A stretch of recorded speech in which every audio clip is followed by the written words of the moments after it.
guys, welcome to the Fast Lane Car. My name is Tommy Micah, and with me here is Charlotte. Now, Charlotte has been helping me on a series on TFL now called the Fast Lane News, where we talk about the hottest and greatest news of the automotive industry this week.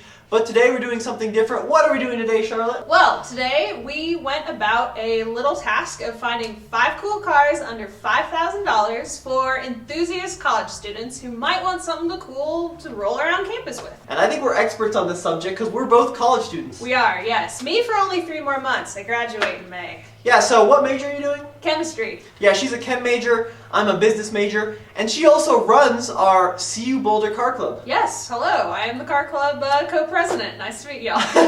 So, SCO Buffs first of all. SCO Buffs. And let's get right into it.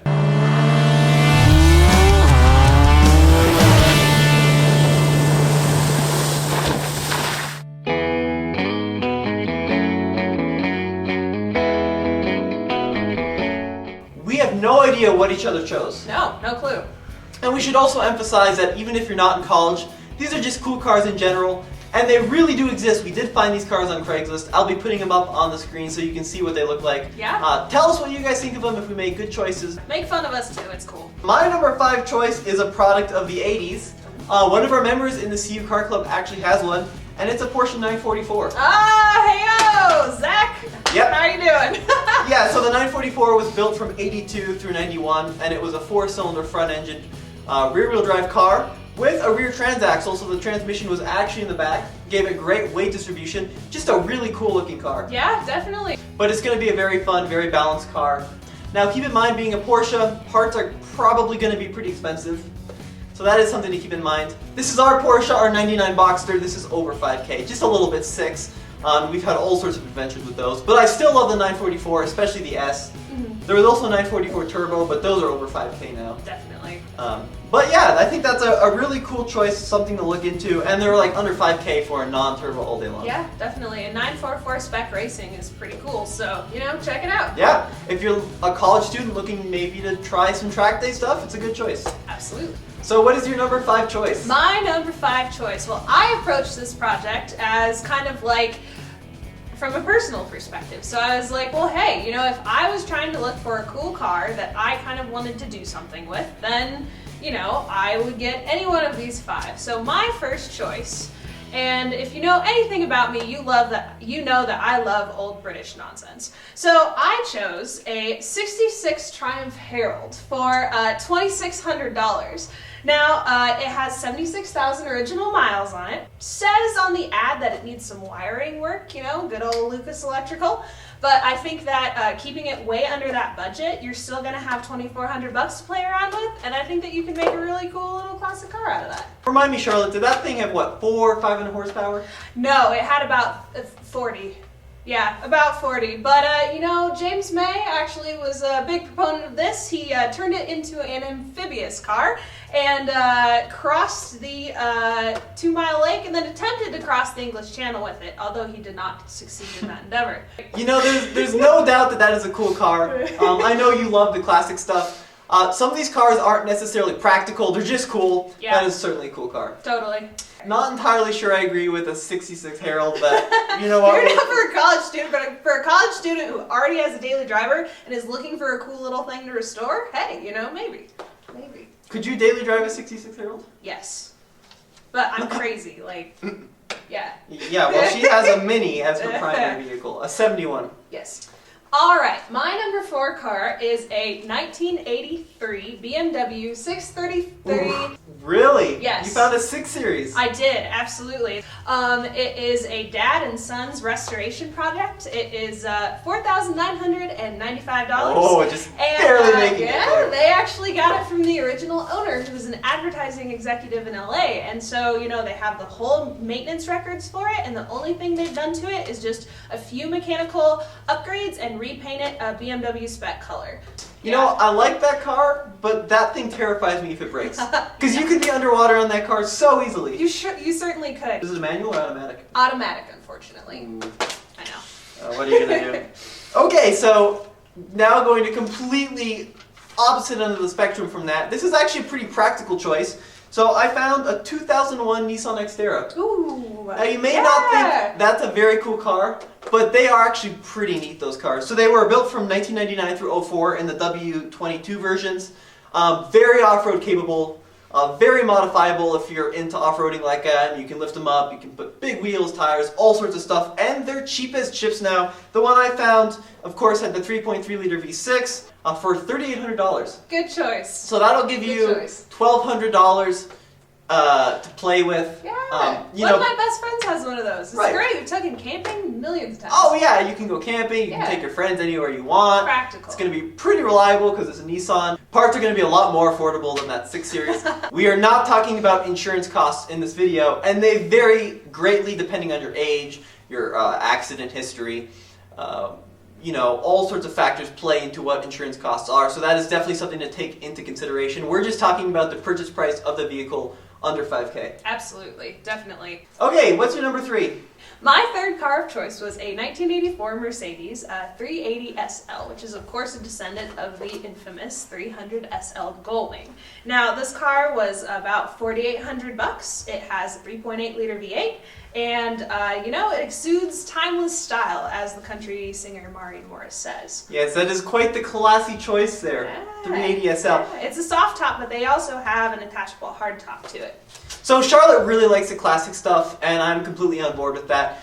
Doesn't matter who you are, you're going to look cool in a 380 SL. Definitely. There were many different engine options of this era of SL. There was like a 380, a 450, and then all the way up to the 560, the big V8. Mm-hmm. The 380 was kind of the run-of-the-mill one. $4,800, you said? $4,800, yeah. Another one that's going to be ridiculously expensive if it breaks. Yeah, definitely. But cool. I mean, I think you can't look uncool driving a 380 SL. No, certainly not. Automatic, right? Yes. Yeah, most of them were. But that's a cruiser. That's not something you want to go like ripping around the track. Yeah, it's a Grand Tour. Yeah, for sure. My number 3 choice is definitely out of the ordinary, one a lot of people forget, but it's way cool. It's a 1992 Saab 900 Turbo. Absolutely. It's a pretty darn sweet car. These cars are really awesome. They don't get enough respect in the automotive industry. I know they were front-wheel drive, and that does detract a little bit from, the performance available out of these cars. But they were way cool. They had this kind of Swedish hip vibe. And they've just gotten cooler over the years. Of course, they've got the key in the middle, like a jet fighter. They've got all sorts of cool interior bits and bobs. 2-liter turbo, mid-hundreds in terms of horsepower. Not going to light the world on fire, but it is a turbo. Yeah. So you can impress your WRX buddies. Hey. There's going to be a lot of those. Yeah. Hey, Colorado. Yeah. State of Colorado, brought to you by Subaru. Every other car in our CU car club is a WRX. Yeah. Like, not even kidding. Yeah, no. So my 92 was a 900 turbo convertible, so the convertibles aren't quite as cool. But it had pretty low miles, 128K, automatic, and it was in good shape. They made them for a ton of years, like 78 through 93 for the Saab 900 Classics. Definitely get a turbo, because the turbo makes all the world's difference. Okay, number 2. Number 2. Alright, well, I found a 1951 Willys Pickup, and I thought that was pretty sweet because not only does it have a Chevy 350 small block V8 in it, but it also got a heavy duty transmission put in there. I don't know what kind of transmission. I wasn't able to get that information from the ad, but 4-wheel drive. The thing I really like about this truck is that where my brother is stationed with the Coast Guard is his neighbor actually has one of these, and he's taken me for a ride in it, and that thing was fun. So yeah. That's a cool truck. Definitely, especially with the engine and transmission. These Willys trucks originally came with these little Hurricane engines. There was, of course, the Willys wagon, which I love. I love Willys wagons, and the Willys panel delivery. But I think the truck is almost cooler than all of those. Definitely, especially with that awesome engine swap. Definitely a little bit unconventional for a college student. Of course, yes. But I think this is an unconventional program. Yes. Cool. So, what's your number 2? My number 2 is also a Jeep, but it's a much newer Jeep. Now, I did have this Jeep in high school and college, and let me tell you, it was great. Was it your first car? It was not my first car. My first car was also a Mini, Hey. but it was the second car. It was a Jeep Wrangler. So the thing about Wranglers is they hold their value like none other. For under $5,000, you're going to be looking at a Jeep Wrangler YJ, which is a square headlight one. That's the one I had, and I loved the thing. It was great. Chicks dig it. Let me tell you what. They're cool. You can pull the roofs off, the doors. There was a 6-cylinder 4-liter. Get the 4-liter if you can. There's also a 2.5-liter 4-cylinder, which was fine. as well, but it's a little bit pokey and you can't lift them and put, big tires like I had on mine. Yeah. So get the 4-liter, get the manual transmission. The one I found was red, which is always good. Yes. This was a 93 Wrangler, 5-speed manual. It did have a little engine, but it was pretty clean. Definitely try to get one that's less modded because then it probably hasn't been taken off-road as hard. The really modded ones tend to have been thrashed off-road. So try to get a more stock one. Yeah. This one was $4,200, which is about right. Yeah. For the 4-liter 6s are going to be more expensive. But yeah. Mm-hmm.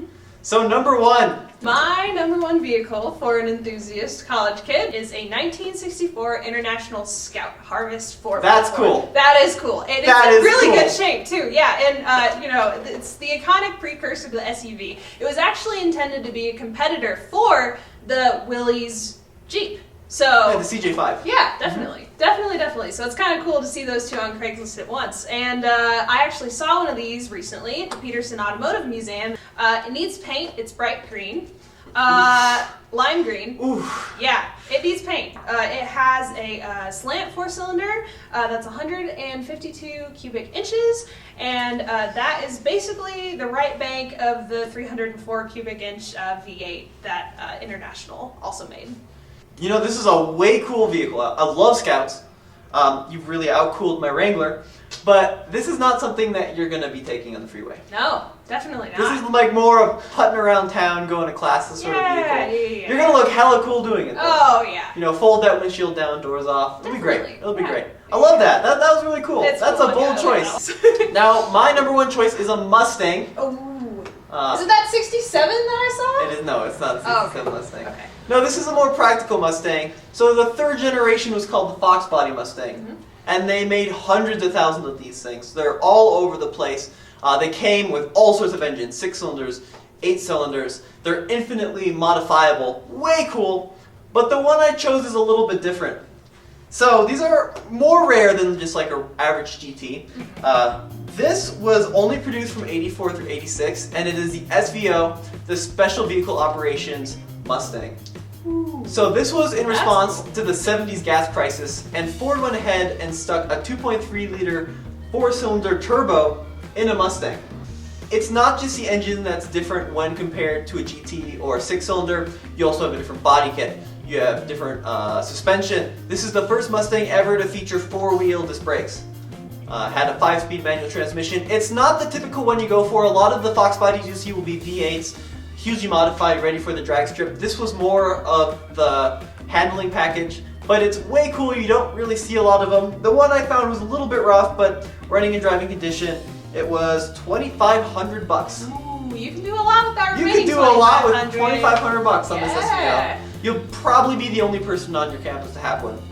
Now, as always, we like to give you a bonus, and this is kind of an interesting bonus. I challenge Charlotte to find a car under $25K, a new car that we would recommend to college students. What did you come up with? I think as far as a good, small, kind of a little bit utilitarian car for a college student, I would probably say brand new Golf GTI.